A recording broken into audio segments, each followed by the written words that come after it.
মিনারের সুর কি তুমি শোনো না? আসসালামু আলাইকুম ওয়া রাহমাতুল্লাহ। আলহামদুলিল্লাহি রাব্বিল আলামিন ওয়াসসালাতু ওয়াসসালামু আলা রাসূলিহিল আমিন ওয়া আলা আলিহি ওয়া আসহাবিহি আজমাইন, আম্মা বাদ।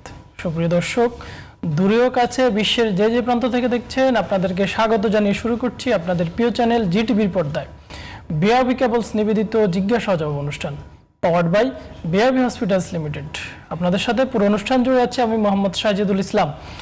জীবন ঘনিষ্ঠ প্রশ্নের সরাসরি সমাধানমূলক অনুষ্ঠান জিজ্ঞাসা ও জবাব। আপনাদের করা নানা প্রশ্নের সরাসরি সমাধান দিতে প্রতিদিন আমাদের সাথে দেশবরেণ্য এক একজন ইসলামিক স্কলার উপস্থিত থাকেন। আমাদের সাথে আজকেও একজন দেশবরেণ্য ইসলামিক স্কলার উপস্থিত আছেন। আমাদের সাথে আছেন কুষ্টিয়া ইসলামী বিশ্ববিদ্যালয়ের আল কোরআন ও ইসলামিক স্টাডিজ বিভাগের সম্মানিত অধ্যাপক professor doctor Nasir Uddin Miji sir. আসসালামু আলাইকুম রহমতুল্লাহ। ওয়ালাইকুম আসসালাম রহমতুল্লাহ। স্যার কেমন আছেন? আলহামদুলিল্লাহ। সুপ্রিয় দর্শক, আপনাদের মনের বিভিন্ন প্রশ্নের সঠিক সমাধান পেতে কল করুন স্ক্রিনে দেওয়া আমাদের নাম্বারে। স্যার, আমরা মাহে রমাদানের একেবারে শেষ প্রান্তেই চলে এসেছি। ঈদ আমাদের সন্নিকটে। আজকে শেষ রমাদান, আগামীকাল ইনশাল্লাহ আমরা ঈদ উদযাপন করব।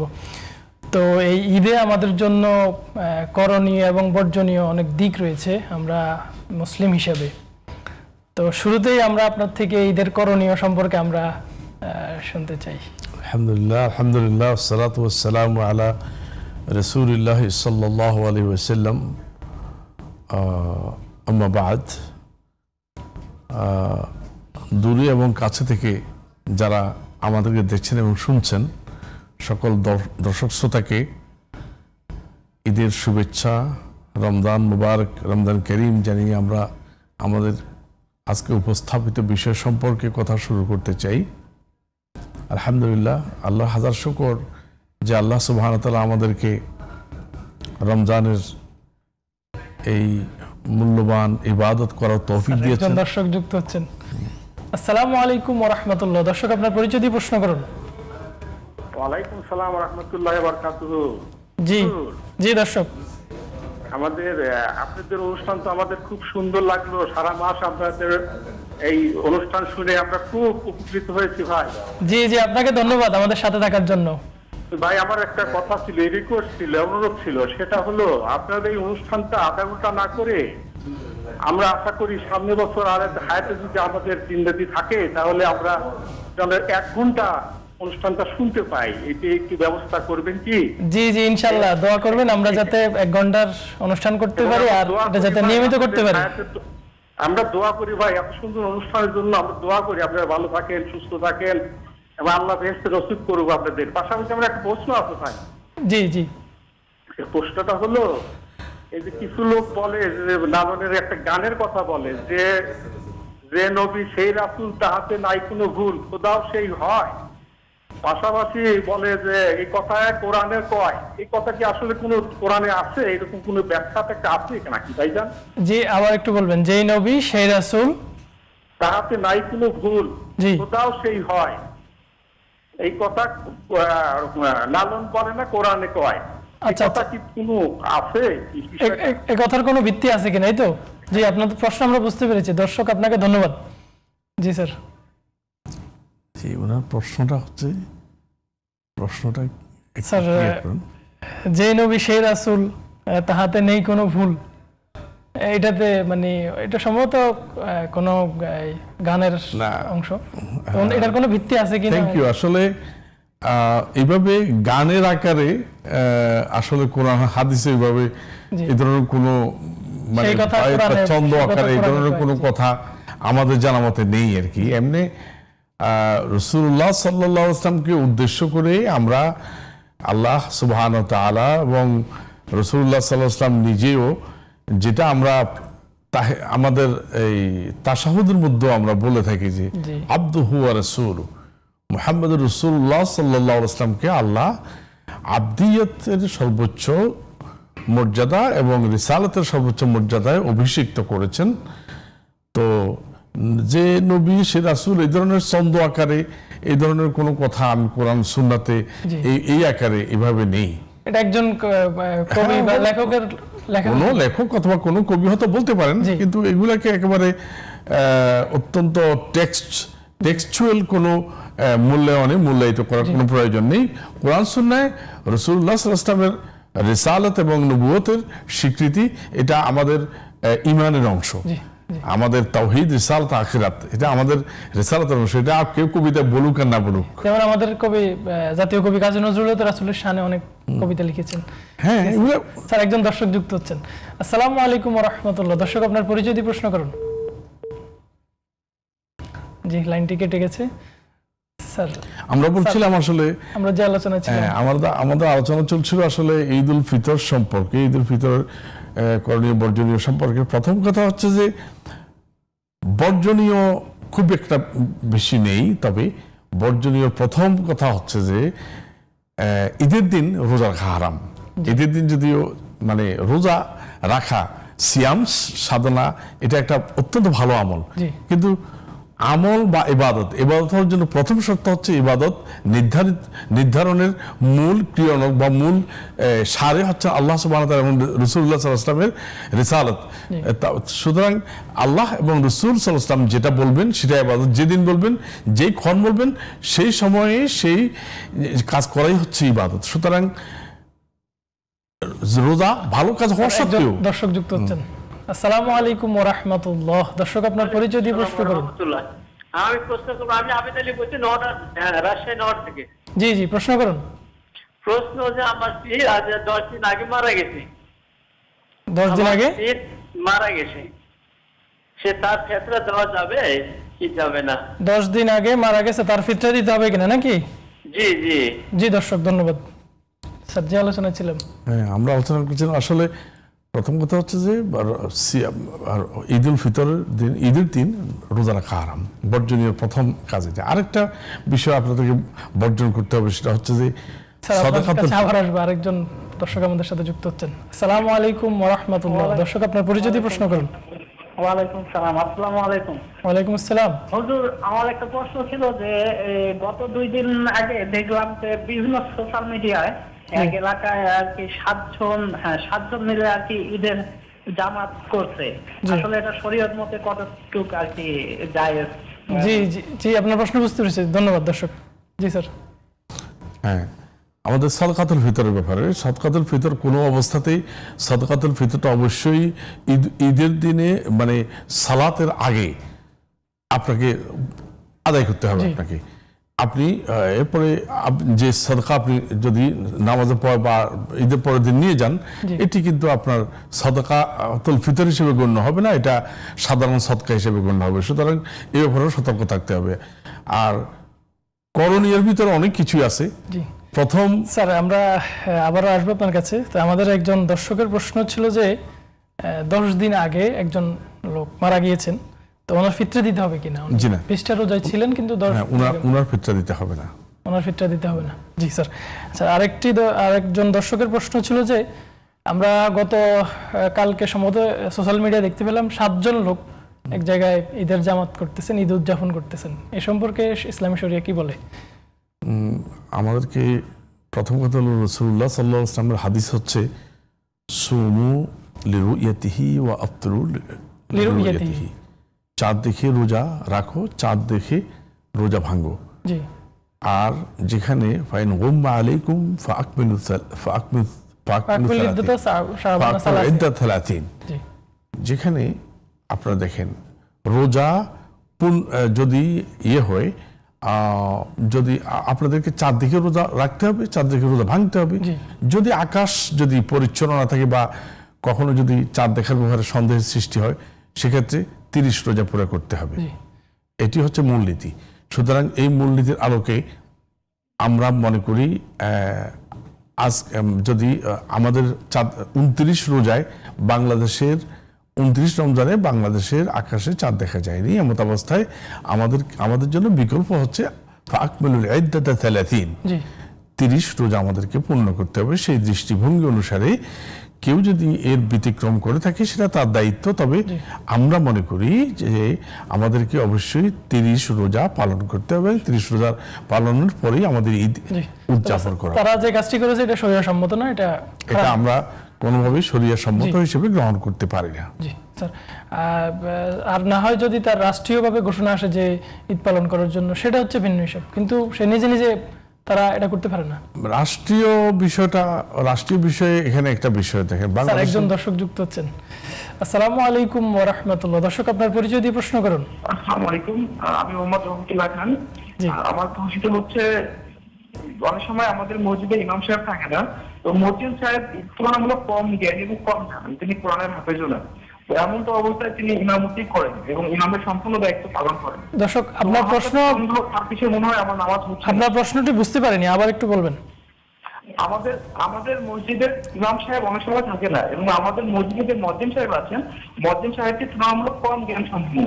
তো আমার কাছে মনে হয় তার পিছনে নামাজ পড়লে আমার নামাজে অনেক কিছু ভুল হয়ে যাচ্ছে বা মিস্টেক হচ্ছে। তো এমন তো অবস্থায় কি ওই মুয়াজ্জিনের পিছনে আমার নামাজ পড়ে? এটা হচ্ছে আমার প্রথম প্রশ্ন। আরেকটা প্রশ্ন হচ্ছে, আমার মেয়ের নাম রেখেছি আসমাউল হোসনা, নামটি কেমন একটু জানাবেন? আসমাউল হোসনা, জি দর্শক আপনাকে ধন্যবাদ। স্যার আমরা বিরতির পর আপনার থেকে উত্তরগুলো শুনবো, আমরা বিরতিতে যাচ্ছি। সুপ্রিয় দর্শক, আপনারা দেখছেন বিআরবি কেবলস নিবেদিত জিজ্ঞাসা জবাব অনুষ্ঠান, powered by BRB hospitals limited. সময় হলো একটি বিরতির পর আমরা আবারও ফিরে আসবো, ততক্ষণে আমাদের সাথেই থাকুন। সুবহানাল্লাহি ওয়া বিহামদিহি, সুবহানাল্লাহিল আযীম। মিনারের সুর কি তুমি শোনো না? আসসালামু আলাইকুম ওয়া রাহমাতুল্লাহ। সুপ্রিয় দর্শক, বিরতির পর আবারও ফিরে এলাম। আপনারা দেখছেন বিআরবি কেবলস নিবেদিত জিজ্ঞাসা জবাব অনুষ্ঠান, powered by BRB hospitals limited. আপনাদের সাথে আছি আমি মোহাম্মদ সাজ্জাদুল ইসলাম। জীবন ঘনিষ্ঠ প্রশ্নের সরাসরি সমাধানমূলক অনুষ্ঠান জিজ্ঞাসা জবাব। সুপ্রিয় দর্শক, আপনাদের মনের নানা প্রশ্নের সরাসরি সমাধান পেতে কল করুন স্ক্রিনে দেওয়া আমাদের নাম্বারে। স্যার বিরতির পূর্বে আমাদের একজন দর্শকের প্রশ্ন ছিল যে ওনাদের মসজিদে মাঝে মধ্যে ইমাম সাহেব থাকেন না, তো মুয়াজ্জিন সাহেবকে দায়িত্ব দিয়ে যান, তো মুয়াজ্জিন সাহেবের নামাজ ওনাদের মানে ওনারা ইতমিনান হচ্ছে না ওনাদের, তো এক্ষেত্রে করণীয় কি জানতে চেয়েছেন? এখানে প্রশ্নকর্তার কাছে আমাদের মূল জানার বিষয় হচ্ছে যে এটা কি মানসিক বন্ধত্ব নাকি শরীরী বিষয়। যদি এমন হয়, ইমাম হোক মুয়াজ্জিন যেই হোক, কেরাত যদি শুদ্ধ না হয়, সেই ইমাম হোক মুয়াজ্জিন হোক, কোনো বিষয় তার নামাজ, তার পিছনে নামাজ পড়া যাবে না। এবং বিশেষ করে যারা ইমামতি করবেন তারা সালাতের ব্যাপারে প্রাথমিক যে সমস্ত মাসাইল আছে, সেই মাসাইলগুলো সম্পর্কে তাদের এলম থাকতে হবে। এলম না থাকলে তারা ইমামতি করার যোগ্য হবেন না। এমন অবস্থায় তিনি ইমাম কি মুয়াজ্জিন, এটা আমাদের কাছে ধর্তব্য বিষয় নয়। অর্থাৎ ইমামতি করার জন্য তার পরিপূর্ণ যোগ্যতা থাকা আবশ্যক। যোগ্যতা থাকতে হবে। সে প্রধান যোগ্যতা হচ্ছে যে ইমামের কেরাত সহি হইতে হবে এবং ইমামের ভিতরে আমলিয়াতের ক্ষেত্রে তার মধ্যে ফেসকে ফুজুর মানে ফাসিকি, মুনাফিকি এই ধরনের বিভিন্ন আমলিয়াতের ক্ষেত্রে তার ব্যাপারে মানে ফরজগার ব্যাপারে তার সতর্কতা কতটুকু, এসব বিষয়ে অবশ্যই মানে দাতব্য বিষয় এবং লক্ষণীয় বিষয়। জি স্যার, একজন দর্শক যুক্ত হচ্ছেন। আসসালামু আলাইকুম ওয়া রাহমাতুল্লাহ। দর্শক আপনার পরিচয় দিয়ে প্রশ্ন করুন। লাইনটি কেটে গেছে। স্যার আমাদের দর্শকের আরেকটি প্রশ্ন ছিল যে উনি ওনার সন্তানের নাম রেখেছেন আসমাউল হোসনা, ঠিক আছে কিনা উনি জানতে চাইছেন। রাখা যেতে পারে, সমস্যা নেই, তবে ওই শুধু হোসনা, জি হ্যাঁ হোসনা হলে এটা অর্থবহ হয় আর কি বেশি, জি এই আর কি। এইসব নামের ব্যাপারে খুব বেশি কোনো সমস্যা নেই, রাখা যেতে পারে। স্যার আরেকজন দর্শক যুক্ত হচ্ছেন। আসসালামু আলাইকুম ওয়া রাহমাতুল্লাহ। দর্শক আপনার পরিচয় দিয়ে প্রশ্ন করুন। আমি বগুড়া থেকে বলছি। বগুড়া, জি জি দর্শক প্রশ্ন করুন। হ্যাঁ আমি বগুড়া থেকে বলছি, সাধারণ উপজেলা। জি আমার শ্বশুরে বলছে, শ্বশুর মানে ওই মেয়েদের বিয়ে দেয়, ওই জমি সব বেড়া লেগে যাচ্ছে, আর সেই মেয়েটা তার দেখেও না, কিছুই না। দর্শক আপনার পরিস্থিতি, আপনার প্রশ্নটি আমরা বুঝতে পারিনি, আরেকটু আবার বলবেন। মানে আমার শ্বশুর মানে মেয়েদের বিয়ে দিয়ে ওগুলো সব মানে বেড়া লেগে যাচ্ছে, বেড়া লেগে দেয়, আর মেয়েকে খোঁজ দেয় না, খোঁজ দেয় না, বাপও খোঁজ দেয় না। এটা কি পরিস্থিতি, কি ব্যবস্থা করা যায়? আপনার মেয়ের জামাই খোঁজ খবর নিচ্ছেন না নাকি? জি জি দর্শক ধন্যবাদ, আমরা আপনার প্রশ্ন বুঝতে পারছি। স্যার একজন দর্শকের প্রশ্ন ছিল যে ওনার মেয়ের কয়েকদিন আগে বিয়ে হয়েছে, তো ওনার মেয়ের জামাই মেয়ের খোঁজ খবর নিচ্ছে না, এক্ষেত্রে মানে কি করণীয় জানতে চেয়েছেন। মেয়ের জামাই খোঁজ খবর নিচ্ছে না, এটা শরীরী সমাধান তো আসলে হুট করে শরীরী সমাধান এভাবে দেওয়া যাবে না। বিষয় হচ্ছে যে তাকে তো অপেক্ষা করা লাগবে এবং এই মুহূর্তেই মানে তার পিতামাতা তাকে তার থেকে ছাড়িয়ে নেওয়া বা কোনো অ্যাগ্রেসিভ কোনো সিদ্ধান্ত বা প্রান্তিক কোনো সিদ্ধান্তে যাওয়া ঠিক হবে না। জি অবশ্যই এখানে একটা অপেক্ষার বিষয় আছে এবং সমঝোতার বিষয় আছে, কারণ বিয়ের যে আকদে হয় বা বিয়ে হওয়ার পরে বিয়ে কোনো বাজারের পণ্য বেচা কিনা নয়, ইচ্ছা করলেই মানে পণ্য আবার ফিরিয়ে দিয়ে গেলাম, বিষয়টা এমন নয়। বিয়ে অত্যন্ত তাৎপর্যপূর্ণ, ইসলাম এটাকে অনেক বড় ধরনের গুরুত্ব দিয়ে থাকে। সুতরাং এখানে পারস্পরিক সমঝোতা, পারস্পরিক ধৈর্য, কম্প্রোমাইজ করা, পারস্পরিক ধৈর্য এবং সবর এখতিয়ার করার বিষয় আছে। সুতরাং হুট করে কোনো সিদ্ধান্ত নেওয়া যাবে না। এক্ষেত্রে স্যার যে মানে জামাই বা বর তারও উচিত তার স্ত্রীর খোঁজ খবর নেওয়া। কম্প্রোমাইজ দুই পক্ষ থেকে হয়। কম্প্রোমাইজটা আসলে সবসময় এটা হয় মানে সাইমালটেনিয়াস, অর্থাৎ সমস্যা দুই পক্ষ থেকে হতে হবে। এখানে পারস্পরিক মানে যিনি বিয়ে করেছেন যে বর, তার দায়িত্ব অনেক বেশি, তাকে এগিয়ে আসা উচিত। তার যদি এখানে যদি কোনো সমস্যা থাকে সেই সমস্যাগুলো স্পষ্ট করে সমাধান করা উচিত। হ্যাঁ, এই আর কি। জি স্যার, আপনাকে ধন্যবাদ। স্যার আরেকজন দর্শক যুক্ত হচ্ছেন। আসসালামু আলাইকুম ওয়া রাহমাতুল্লাহ। দর্শক আপনার পরিচয় দিয়ে প্রশ্ন করুন। লাইনটি কেটে গেছে। স্যার আমরা যে আলোচনায় ছিলাম, আমরা একটা আলোচনা করছিলাম যে আসলে ঈদের দিন সবচেয়ে বড় কাজ হচ্ছে, ঈদের দিনে সবচেয়ে বড় আমল হচ্ছে সালাত ঈদ উল ফিতর, ঈদের নামাজ আদায় করা। রাসূলুল্লাহ সাল্লাল্লাহু আলাইহি ওয়াসাল্লাম যখন মদিনায় গেলেন, তিনি দেখলেন যে সেখানে লোকরা বিভিন্ন ধরনের খেলা প্রতিযোগিতা, মানে আনন্দ উল্লাসের জন্য বছরের বিভিন্ন সময় তারা খেলার আয়োজন করে। তো রাসূলুল্লাহ সাল্লাল্লাহু আলাইহি ওয়াসাল্লাম মুসলমানদেরকে বললেন, আমি তোমাদের জন্য ইসলাম আল্লাহ সুবহানাহু ওয়া তাআলার পক্ষ থেকে আরো উন্নত এবং আরো অনেক বেশি শালীন এবং উন্নত ব্যবস্থা প্রবর্তন করবো, যে জন্য রাসূলুল্লাহ সাল্লাল্লাহু আলাইহি ওয়াসাল্লাম এই দুই ঈদের প্রচলন করেছেন আল্লাহ সুবহানাহু ওয়া তাআলার পক্ষ থেকে। যাই হোক, স্যার একজন দর্শক যুক্ত হচ্ছেন। আসসালামু আলাইকুম ওয়া রাহমাতুল্লাহ। দর্শক আপনার পরিচয় দিয়ে প্রশ্ন করুন। আমার বাড়ি জালকাঠি, মোহাম্মদ আইয়ুব খান। জি, প্রশ্ন করুন। প্রশ্ন হচ্ছে আমরা মুসলমানরা এই দ্বিতীয় আজকে যে সৌদিতে যে মুসলমান ঈদ করতেছে, আর আমাদের দেশে যে যারা করতেছে এরা কি মানুষ না অমানুষ? এদের সেন্স নাই যে এরা কি মানে রোজা শেষ হলো কিনা না হলো। যারা আজকে আমাদের দেশে ঈদ করতেছে, আমাদের দেশে তো রমজান চলতেছে, তাদের সম্পর্কে জানতে চাইছেন নাকি? হ্যাঁ হ্যাঁ, এরা কিভাবে এটা করে? জি দর্শক, জি জি ধন্যবাদ। জি স্যার, একজন দর্শকের প্রশ্ন ছিল যে আমাদের দেশে কিছু লোক দেখা যায় যে সৌদি আরবের সাথে মিল রেখে ঈদ করে, আমাদের দেশে রোজা চলমান, তো রোজা অবস্থায় আমাদের দেশে রোজা চলতেছে, এখন আমরা এখন চাঁদ দেখি নাই, তো এই অবস্থায় ঈদ পালন করার তারা যে কাজটা করতেছে এটা শরীর সম্মত কিনা? ইতিপূর্বে আমরা এই প্রসঙ্গে কথা বলেছি। আসলে আপনি এটা মাথায় রাখতে হবে যে জাতি মুসলমান যে সমাজে আমরা বসবাস করি, এই সমাজের সব মানুষ আপনার মতো হবে বিষয়টা তা নয়। এখানে বিভিন্ন ধরনের ইখতিলাফ, মতদ্বৈত থাকবেই। সুতরাং সব মানুষ আপনার মতো আমার মতো চলবে বিষয়টা তা নয়।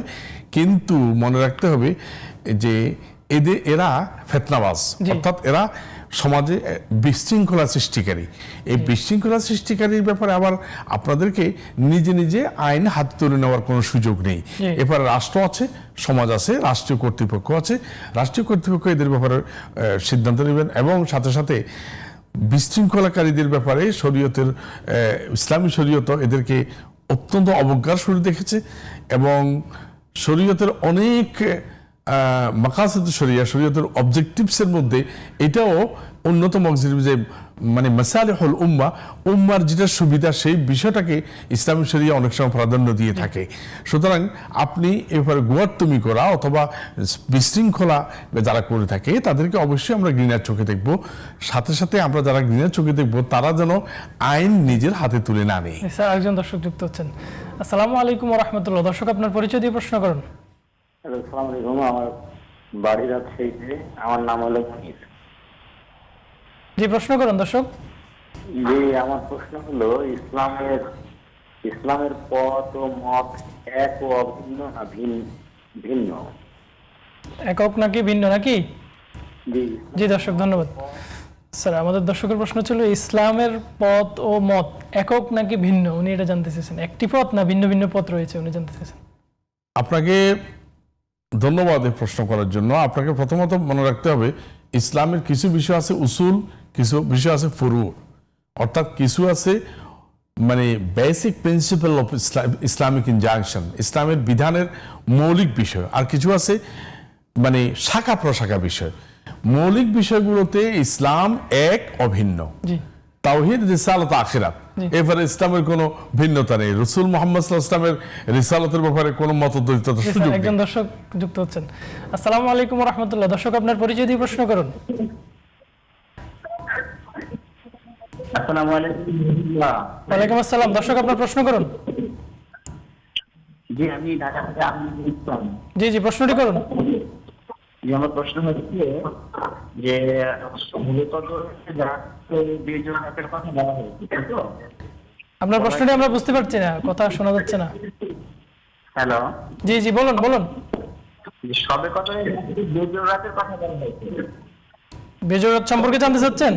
আমি বলছি বীর্যপাত, কিন্তু আমাদের এখানে আমরা 21, 25, 27 যেগুলো বীর্যপাত গণনা করি, বীর্যপাতের সাথে রাত খুঁজছি, তাই তো? এখন আমার প্রশ্ন হলো। জি জি দর্শক, ধন্যবাদ স্যার। আমরা যে প্রশ্ন ছিলাম মত ও পথের বিষয়, একদম সংক্ষেপে স্যার। মত পথের বিষয় একটা জিনিস আপনার আমাদেরকে বুঝতে হবে যে মৌলিক বিষয়ে ইসলামের কোনো পথ এক, কিন্তু শাখা প্রশাখা মাসাইলগুলোতে, ইস্যুসগুলোতে এখানে ইজতিহাদের সুযোগ আছে। কিছু ইসলামের অনেকগুলো বিষয় আছে যেখানে ইজতিহাদ করার সুযোগ নেই, মানে আপনি এখানে কোনো গবেষণা করার সুযোগ নেই। আর মানে এগুলো সম্পূর্ণ হলো ওহীভিত্তিক বিষয়। আর ইসলামের কিছু বিষয় আছে যেগুলো মানে সেখানে ইজতিহাদ করার, গবেষণা করার সুযোগ আছে, ইখতিলাফ করার সুযোগ আছে। আইম্মায়ে কেরাম সে সমস্ত বিষয়ে ইখতিলাফ করেছেন এবং ইখতিলাফি মাসআলাগুলোতে তারা শেষ পর্যন্ত বিভিন্ন মত। স্যার আপনাকে অসংখ্য ধন্যবাদ কষ্ট করে এসে আমাদেরকে সময় দেওয়ার জন্য। আশা করছি আপনার কথাগুলো দ্বারা আমাদের দর্শকরা উপকৃত হবে। আপনাকেও ধন্যবাদ। সুপ্রিয় দর্শক, আমরা মাহে রমাদানের একেবারে শেষ পর্যায়ে চলে এসেছি, একেবারে শেষ প্রান্তে। সুপ্রিয় দর্শক, হযরত ওমর ইবনুল খাত্তাব রাদিয়াল্লাহু তাআলা আনহু যখন খোলাফায়ে রাশেদার খলিফা ছিলেন, তখন ঈদের দিন, ঈদের নামাজ শেষে তিনি নির্জন স্থানে কান্না করতেছেন। তখন তার জনগণ এসে বললেন যে, হে আমিরুল মুমিনিন, আপনি কান্না করছেন কেন আজকে ঈদের দিন? তখন হযরত ওমর রাদিয়াল্লাহু তাআলা আনহু বললেন, রাসূল সাল্লাল্লাহু আলাইহি ওয়াসাল্লাম বলেছেন, বাউদা মান আদরাকা রমাদান ফালাম ইয়াগফির লাহু। অর্থাৎ সেই ব্যক্তি সবচেয়ে হতভাগা, বঞ্চিত, যে রমাদান পেয়ে আল্লাহ রাব্বুল আলামিনের কাছ থেকে ক্ষমা চেয়ে নিতে পারলো না, আল্লাহ রাব্বুল আলামিন তাকে ক্ষমা করেন নাই। সুপ্রিয় দর্শক, মাহে রমাদানে আমরা ক্ষমা পেয়েছি কিনা আমরা জানি না। আমরা মাহে রমাদানের এই শেষ মুহূর্তে আল্লাহ রাব্বুল আলামিনের কাছে আমাদের একটি ফরিয়াদ, আল্লাহ রাব্বুল আলামিন যাতে আমাদেরকে ক্ষমা করে দেন, আল্লাহ রাব্বুল আলামিন তার রহমতের চাদর যাতে আমাদেরকে আবৃত করেন। সুপ্রিয় দর্শক, মাহে রমাদান পবিত্র কোরআন নাজিলের মাস। এই কোরআন যাতে আমরা আমাদের জীবনের একমাত্র পথ নিদর্শক হিসাবে গ্রহণ করতে পারি, সেই তৌফিক কামনা করছি। আর আগামী দিন আমরা ঈদ উদযাপন করব। এই ঈদ যাতে আমাদের মুসলিমদের জীবনে একটি শান্তির বার্তা বয়ে আনে। ইমাম ইবনে রজব হাম্বলি বলেছেন, লাইসাল ঈদ লিমান লাবিসাল জাদিদ ইন্নামাল ঈদ লিমান তাআতাহু তাজিদ। অর্থাৎ ঈদ তার জন্য নয় যে নতুন পোশাক কিনেছে, ঈদ তার জন্য যে তার ইবাদতকে বৃদ্ধি করেছে। আমরা যাতে আমাদের এই রমজানকে কাজে লাগিয়ে পরবর্তীতে আমরা আমাদের ইবাদতকে বৃদ্ধি করতে পারি, সেই তৌফিক কামনা করছি। সুপ্রিয় দর্শক, আপনারা দেখছেন বিআরবি কেবলস নিবেদিত জিজ্ঞাসা জবাব অনুষ্ঠান, powered by BRB hospitals limited. আমরা পুরো রমাদান জুড়ে আপনাদের সাথেই ছিলাম। আগামীতে ভিন্ন কোনো অনুষ্ঠান নিয়ে আবারও হাজির হয়ে যাব ভিন্ন কোনো স্থানে। ততক্ষণে আল্লাহ রাব্বুল আলামিন আপনাদেরকে ভালো রাখুন। সুবহানাকাল্লাহুম্মা ওয়া বিহামদিকা আশহাদু আল্লা ইলাহা ইল্লা আনতা আস্তাগফিরুকা ওয়া আতুবু ইলাইক। আসসালামু আলাইকুম ওয়া রাহমাতুল্লাহ। মিনারের সুর কি তুমি শোনো না?